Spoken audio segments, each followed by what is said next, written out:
Does lead us to our talk of the tape. How far will this pullback go? Let's ask our panel. Dan Greenhaus of Solus Alternative Asset Management, Stephanie Link of Hightower, and Ron Insana, iFi AI CEO. Steph and Ron are CNBC contributors. It's great to have everybody with us today. Steph, I'm going to give you the first crack at this. Carry trade, unwind, recession fears, Berkshire selling half of its Apple. All the above? Is that what's the root of today? I think 80% is the carry trade unwind, but then the rest, there's a lot of uncertainty. We've been talking about that we thought volatility would increase over the last couple of weeks just because there's so many things that are unknown. And it is the economy, and it is the Fed. Are they behind the curve? It is the politics, which we haven't really talked about recently, right? And then it is the speed of the bond market and yields. The velocity has been so extreme in my mind and definitely worrisome. Now, put that all together, and where are we on the economy? Because at the end of the day, fundamentals are going to win. They may not win out today. They may not win out in the next week or two or month or 2 months, especially since we're seasonally in the weakest part of the year.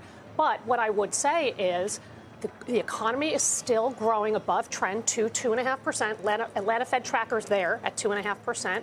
We know inflation's coming down and 2.5% around. That's good. And earnings are growing about 10%. So in my mind, I think, is it a soft landing? Maybe it's a bumpy landing. I don't know. But I'm looking at companies that we are in the thick of reporting season, and we're listening to companies and what they're talking about, and fundamentals are actually pretty good. So, Dan, Tony Pasquarello, Goldman Sachs, says, quote, I tend to think this is a drawdown within a still decent environment, really talking about what Steph is, as distinct from the start of something more serious and lasting. What's your take on what we're witnessing today?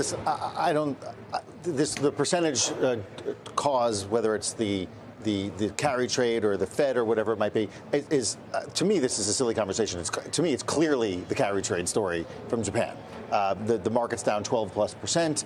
The carry trade, how many people have come on the network and overlaid the chart of the Qs and the yen over the last couple of weeks? This should not be a shock to anyone. Mm-hmm. Is the Fed behind the curve? Maybe. I mean, listen, I don't think so. Solus doesn't.